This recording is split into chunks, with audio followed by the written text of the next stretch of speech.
Veil of Titans, Book 1. The Lost Megalith, a book by Doc Rio. Part 1, Awakening. Chapter 1. Wednesday, the Hidden Level. Rain lashed against the cracked windows of Leo's apartment, smearing the city lights into blurry streaks of neon and grime. Leo Adams sat hunched over in his dimly lit corner, the glow of his VR rig casting a cold, bluish light over his face. The ancient headset was beat up, with too many patches and wires barely held together by duct tape and hope. But tonight wasn't about hardware. No, tonight was about the game. A game that seemed to have something hidden in it. Something calling to him. Leo tugged the headset on, grumbling to himself as he fidgeted with the straps. If this thing breaks down one more time, he muttered, knowing full well he'd just scavenge another part and keep going. The latest VR build of Lost Megaliths, the Dawn of Mysteries, loaded up, surrounding him in the sweeping desert sands and lush jungles of some long-lost temple complex. The graphics were surprisingly advanced for an indie title, but the real draw was how it felt. Every step, every ancient symbol he uncovered seemed to pull him in a little deeper, like it knew him somehow. As he advanced through the crumbling halls of the virtual temple, he noticed the air felt thick, buzzing with something that felt alive. Strange carvings covered the walls, ancient symbols woven together into elaborate patterns that, when he squinted just right, seemed to flicker and shift. But he ignored it, focused on grinding his way up to the next level. He was only here to get XP, unlock a few new artifacts, and call it a night. That's when he noticed it. A faint glow emanating from a shadowed alcove he was certain hadn't been there before. It pulsed, slow and steady like a heartbeat. Leo reached out with a gloved hand, fingertips brushing the virtual wall as it shimmered and dissolved to reveal a hidden passage. "Now this is new," he whispered, leaning forward with wide eyes. He'd played this game long enough to know every inch of the map, every Easter egg and secret room. But this was something else. He took a step forward, the narrow passage swallowing him in darkness. The walls seemed to breathe, ancient whispers echoing through the space as he ventured deeper. Goosebumps prickled his skin despite himself. It felt oddly real, like the game was watching him, waiting. He turned a corner and gasped. At the end of the corridor, in the flickering torchlight, stood a stone monolith, rising from the ground like some ancient sentinel. Its surface was covered in the same strange symbols from his dreams, symbols he recognized but couldn't understand. His stomach dropped. He hadn't told anyone about the dreams. The strange visions that visited him, flashes of temples and hieroglyphs, a voice calling his name from somewhere just beyond reach. It had all started last month, and at first he'd chalked it up to too much gaming, maybe a few too many late-night conspiracy videos. But now, this was impossible. Taking a shaky breath, he approached the monolith, his eyes scanning the intricate designs carved into the stone. Just then, the game's UI glitched out, leaving him alone in the silence of the virtual temple. There was a static hum in the air, almost like a whisper. Without thinking, he reached out, fingers grazing the surface. His hand began to burn, not like the tingling of a VR haptic glove, but real, searing heat. Then came the voice. It wasn't a game voiceover, no pre-recorded message or spooky echo. This was a deep, resonant voice that seemed to vibrate through his entire body, laced with both calm and warning. "Leo," his heart froze. "Leo, you are closer than you think." He jerked his hand back, stumbling a few steps. The monolith shimmered and pulsed, symbols rearranging themselves, forming a face, or something close to one. A figure that looked both human and something far, far beyond. Leo's instincts told him to quit the game, rip off the headset, and forget he'd ever seen this. But his curiosity, that itch in his brain that had kept him coming back to the game night after night, told him otherwise. But just as his hand reached out to touch it, a jolt of fear seized him once again. "What am I even doing?" Leo muttered to himself, ripping off the headset with a frustrated sigh. He sat there, blinking in the dim bluish light of his apartment. The room felt colder, emptier. His fingers tingled strangely from the VR interaction, like the haptic feedback had somehow gone haywire. He shook his head, raking a hand through his dark hair. "It's just a game, Leo. Get a grip." He dropped the headset onto the cluttered table next to the mountain of energy drink cans and yesterday's takeout containers, then got up and stretched. The game had sucked him in more deeply than usual this time. but that was nothing new. Still, as he glanced back at the headset, a part of him couldn't shake the unease prickling at the back of his mind, even as he went to sleep. The next couple of days blurred together. Leo took the long route between the hospital, school, and his 2 part-time jobs. He thought, this is the best way to avoid neighborhood trouble. However, the eerie encounter with the Monolith in Lost Megaliths kept clouding his thoughts like a splinter, but real life offered distractions to keep him from going back too soon. Thursday, the hospital visit. Leo's first stop after school each day was the hospital. His dad lay in a bed there, tubes and wires weaving around his body in a chaotic tangle, a symphony of beeps and whirs filling the sterile air. Some days his dad would be awake, managing a weak smile and a cracked joke or two. Other days he'd be too tired to do anything but stare at the ceiling, barely aware that Leo was even there. Today was one of the good days, and Leo pulled up a chair by his dad's bedside, forcing a grin. "Leo, kiddo, you look tired. Don't you ever sleep?" his dad asked, his voice a raspy whisper. Leo shrugged. "Comes with the life. Sleep when you're dead, right?" His dad chuckled softly, though it quickly turned into a cough. "Ain't that the truth? Don't waste too much time in those books, Leo. I know you're smart, smarter than me, but you gotta live a little too. Life's short." Leo nodded, the usual pang in his chest tightening. Life was short, for some much shorter than it should be. As he left the hospital that night, Leo couldn't shake the feeling that he was holding his breath, waiting for something to happen. He just hoped he'd be strong enough to handle it when it did. Friday, high school. Leo didn't have many friends at school. Not that he minded, though. Friends meant attachments, and attachments meant distractions.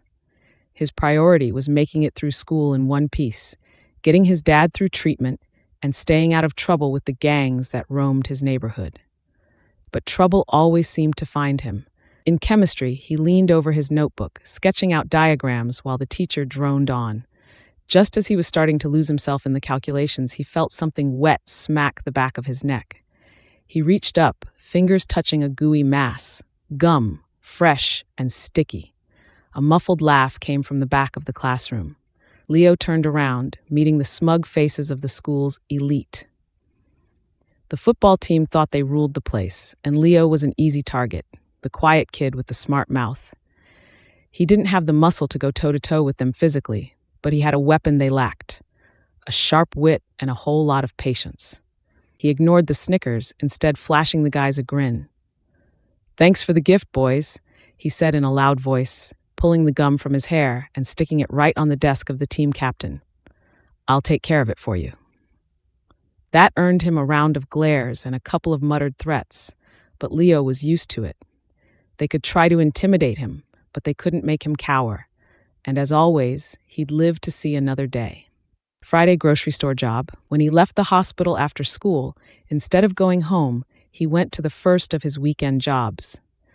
Grayson's grocery wasn't glamorous, but it put a few extra bucks in his pocket and helped cover the never-ending pile of bills.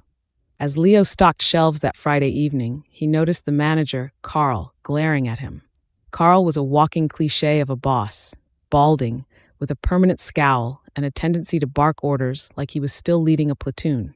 "Adams," Carl barked from the end of the aisle. "You call this stocking? Look at these cans. They're practically falling off the shelf. You trying to kill someone?" Leo bit back a retort and nodded, forcing himself to remain calm. This job might have been soul-crushing, but he couldn't afford to lose it. The last thing he needed was Carl's rants about these kids today. "Yes, sir," he said, forcing a polite nod. "I'll fix it." Once Carl stormed off, Leo went back to arranging cans, suppressing the urge to hurl a few of them across the aisle. The job was exhausting, and every hour here felt like another link in the chain tying him to a life he didn't want. But it was money, just enough to keep his head above water. Friday, monolithic dreams. That night, Leo finally crawled into bed after a 3-hour shift at Grayson's and another 4-hour shift waiting tables at Rudy's Diner. He barely had time to close his eyes before he was pulled into a vivid dream. In the dream, he was back at the Monolith. The symbols glowed faintly, and as he stared at them, a figure appeared beside him. A woman. She was hazy, like an image underwater, but he could see her face, and he knew that face. It was his mother. She looked at him, her eyes soft but determined, like she had something to tell him, something important. But before she could speak, the dream shattered, and he jolted awake, his heart pounding. As he lay there in the darkness, Leo felt a strange sense of purpose, a tug pulling him back to the game, to the hidden monolith, like a part of him had been left behind in that virtual world. Saturday local tension. Saturday night, Leo tried to avoid the alleys on his way home, but sometimes taking the long way around only delays the inevitable. Tonight was one of those nights. As he rounded the corner, he saw a figure waiting for him, a tall, muscular man with a scar running down his cheek and a hard look in his eyes. "Leo," the man said, his voice low and rough. "Been looking for you." Leo swallowed, keeping his face calm. "Vince," he said, nodding. "What's up?" Vince ran a small gang in Leo's neighborhood, a rough group that handled everything from petty theft to protection rackets. He'd been trying to recruit Leo for months, and every time, Leo managed to slip out of it, barely. But he could tell Vince wasn't here for small talk tonight. "Listen," Vince said, stepping closer. "I've seen the way you handle yourself. You're clever, got guts. I could use someone like you. Could make you a nice little sum each week, help you and your old man out." Leo felt a pang in his chest, the thought of his dad's hospital bills and his crumbling apartment weighing heavy on his mind. But he knew what joining Vince's gang would mean, getting sucked into a world he'd never escape. "Thanks, but I'm good," Leo said, trying to keep his voice steady. "Got enough on my plate as it is." Vince's eyes narrowed, but he didn't press the issue. "You're lost, kid," he muttered, "but don't come crawling to me when you're starving." As Vince stalked off into the shadows, Leo let out a shaky breath, grateful for once that his reputation for not taking anyone's crap had kept him safe. But deep down, he knew the offers would keep coming, and every time he said no, he'd be one step closer to losing what little he had. Saturday, the late shift. Leo's late-night job was at Rudy's Diner, a dive where the crowd tended to blur together in a mess of faces. Tonight, it was busier than usual, and Leo found himself rushing from table to table, balancing plates and dodging the occasional leering comment from the bar regulars. "Hey, kid," one of the older regulars shouted, waving his empty glass. "Another round over here." Leo gave him a quick nod, trying not to make eye contact. The job was exhausting, and by the end of his shift, he felt like a zombie. As he walked out of the diner, his mind wandered back to the monolith, the symbols, the strange words that had called to him. The game was a mystery, something beyond his control, but it was also a distraction from the crushing weight of his life. Sunday, the call of the game. By the end of the night, Leo felt stretched thin, as if he were living in two worlds that neither understood nor wanted him. His dad's condition, the jobs, Vince's persistent shadow, and the endless grind of survival all pressed down on him, making every day like an uphill battle. But at night, when he lay in bed, the thoughts of the monolith, his mother's ghostly face, and the voice calling his name in that digital realm beckoned to him. The monolith in the game kept coming to mind. Lost Megaliths had become more a game to Leo. It was now more than just an escape. It was a lifeline to something he couldn't explain, something that felt as much a part of him as his memories. He'd made up his mind to go back, to confront whatever seemed to call to him, but real life had one more test in store. Leo pulled his hood up against the misting rain as he left his late-night shift at Rudy's Diner, exhaustion weighing him down. His bus was late, and the city felt emptier than usual, with only the occasional passing car sending splashes of water toward the curb. He shifted on his feet, wishing the bus would hurry up and arrive so he could get home. A figure across the street caught his attention. A man, tall and dark, his face shadowed by the low brim of a wide black hat. Leo squinted, unsure if he recognized the man or if the shadows were playing tricks on him. The man didn't move, just stood beneath a streetlight, angled toward Leo as if he was watching him. Leo felt an uneasy shiver travel up his spine, but he quickly shrugged it off. Probably just some guy waiting for the bus like him, he thought. When the bus finally pulled up, Leo climbed on board, heading straight to the back, where he slumped into a window seat. 2 other passengers climbed on and took seats nearby, but the man across the street moved slowly, almost deliberately, as he walked toward the bus. Leo watched as the man stepped inside, passing the driver without a glance. Oddly, the driver didn't seem to register his presence at all. Not a glance, a nod, nothing. Leo turned his gaze to the window, hoping the man wouldn't come near him. He took a deep breath and exhaled, letting his shoulders relax for a moment. Then he heard a commotion toward the front as another passenger wrestled with an unruly umbrella, nearly smacking the mysterious man as he walked down the aisle. Strangely, the man stopped just short of being hit, as though he sensed it coming. Then, after a few seconds, he continued his way down the aisle, each step deliberate, his cane tapping softly on the floor. Leo glanced up, meeting the man's eyes for the briefest moment. The man was staring at him, his face blank but his gaze intense, unblinking. Leo quickly looked away, willing his heartbeat to slow as he tried to ignore the feeling that he was being studied. Maybe it was one of Vince's guys, he thought, and he forced himself to relax, hoping his face betrayed none of his nerves. But the man kept glancing at him, his gaze flicking over Leo's face every few minutes. The bus ride felt endless, every stop and start punctuating Leo's rising tension. After 30 agonizing minutes, Leo couldn't stand it any longer. He had to get away from the man and his unsettling stare. As the bus rolled to the next stop, Leo stood up and headed for the door, hoping the man wouldn't follow. But just as he was about to step off, the man's cane appeared in front of him, blocking his path. Leo froze, his eyes narrowing in irritation. He glanced at the man's face, which remained blank and unmoving. "Excuse me," Leo muttered, stepping around the cane. The man didn't stop him, and Leo quickly exited the bus, his steps quickening as he put distance between himself and the stranger. The air outside was thick with mist and the smell of damp concrete, and Leo pulled his hood tighter around his face as he walked down the sidewalk. He counted the seconds, waiting for the bus doors to close and pull away, but he didn't hear the familiar hiss of the hydraulic doors. Against his better judgment, he glanced back. A lone elderly passenger hobbled off the bus and shuffled in the opposite direction. Leo exhaled, relieved, but his breath caught when he heard the sharp tap-tap of a cane hitting the pavement behind him. He didn't have to turn around to know that it was the man, somehow watching his every step, each tap of the cane coming closer. Heart pounding, Leo rounded the corner, his pace quickening until he was nearly jogging.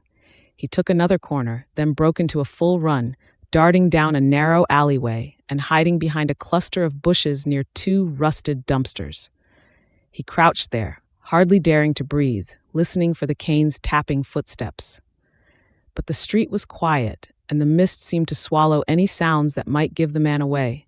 After several minutes passed without a sign of him, Leo allowed himself to relax. Maybe he'd lost the guy. Standing, he brushed off his clothes and made his way through the backyards and narrow paths that led to his neighborhood, sticking to the shadows. When he reached the street across from his apartment, he paused. The street was empty, his building's faint glow reassuring him that he was almost home. He stepped out, crossing the road quickly. But halfway across, he froze. The man was there, emerging from the shadows with eerie calm. "You are the one who spoke to it," the man said, his voice low and raspy. Leo blinked, his heart pounding. He didn't know what to make of this, didn't want to know. His mind raced with possibilities, each one more unnerving than the last. He clenched his fists, fighting the urge to panic. "You're crazy," Leo said, his voice defiant. "Stay away from me." Without waiting for an answer, Leo aimed a swift kick at the man's shin, feeling a satisfying impact as the man stumbled, his face barely registering any reaction. Taking his chance, Leo spun and bolted for the building's entrance, not stopping until he was inside, slamming the door shut behind him. He sprinted up the stairs, his breathing ragged as he hurried down the hallway and into his apartment, quickly locking the door behind him. His mind was a mess of confusion, his heart racing as he tried to process what had just happened. For a moment, he leaned back against the door, his gaze fixed on the narrow window overlooking the street. The man was nowhere to be seen, but Leo couldn't shake the feeling that he hadn't seen the last of him. The virtual world blinked to life, the familiar sounds of distant birds and rustling leaves surrounding him. The dense jungle was right where he'd left it, the sun filtering through the canopy and casting strange, flickering shadows. Taking a deep breath, he retraced his steps through the ancient ruins, weaving through the labyrinthine passages until he found it. The hidden alcove glowing softly, the monolith still standing tall and silent. For a moment, Leo just stared, feeling the weight of his own heartbeat as he took in the strange, ancient structure. It looked out of place, too real for a VR game, like something lifted straight from the Earth's oldest memories. With a deep breath, he stepped forward and reached out, his fingers hovering inches from the cold stone. His skin tingled, and a shiver ran up his spine. He knew he should turn back, that he should quit the game and pretend he hadn't seen anything, but something deep within him urged him on.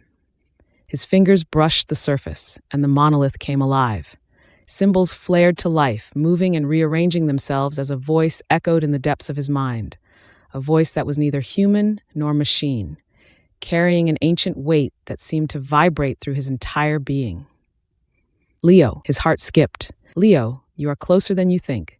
Every instinct told him to pull his hand back, to quit the game and forget he'd ever seen this.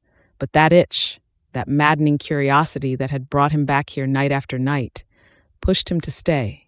He leaned in, his voice barely a whisper.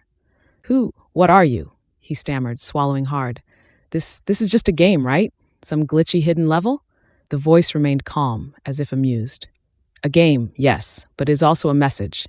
The past is not what you think it is, and your future depends on what you do now. As the symbols shifted and swirled, the face dissolved back into abstract designs, the room around him flickering in and out like a dying candle. Leo's heart pounded in his chest, his breath coming quick and shallow.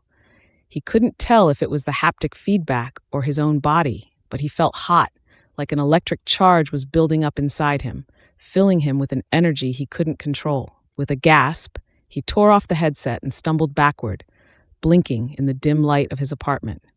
His fingers still burned faintly from where he'd touched the monolith, the feeling lingering like an echo he couldn't shake. He slumped back in his chair, trying to steady his breathing. Just a game, he reminded himself. Just a game. But even as he told himself that, he couldn't ignore the strange, unsettling familiarity of the voice, or the symbols that had rearranged themselves into shapes he felt like he'd seen somewhere before. Then, his phone vibrated on the table. He glanced down, his pulse jumping as he saw the screen light up with an unknown number. His fingers hovered over it, heart racing. His logical brain screamed at him to ignore it, let it go to voicemail, and forget about the whole weird experience. But his hand moved almost of its own accord, driven by the same instinct that had pulled him back into the game. He answered, "Hello," a pause, then the faint crackle of static on the other end. Finally a voice, soft, calm, and oddly familiar, like an echo from a dream. "Leo Adams," the voice said, "it's time to stop playing games. You've been chosen for something much bigger." Leo's mouth went dry. Who are you?" But before he could get an answer, the line went dead, leaving him sitting there in stunned silence. The apartment around him felt cold, silent, except for the steady tapping of rain against the window pane. He let his phone drop onto the table, staring at it as if it would spring to life and give him answers. This had to be a prank, some viral marketing scheme by the game developers, or a hack. But deep down, a small, unsettling part of him knew that wasn't true. The voice on the phone, the symbols from the monolith, his dreams, they fit together like pieces of a puzzle he'd barely begun to glimpse. As he sat there, trying to process it all, a feeling settled over him, a weight, a sense of inevitability. Whatever this was, it wasn't over. In fact, he had a feeling it was only just beginning.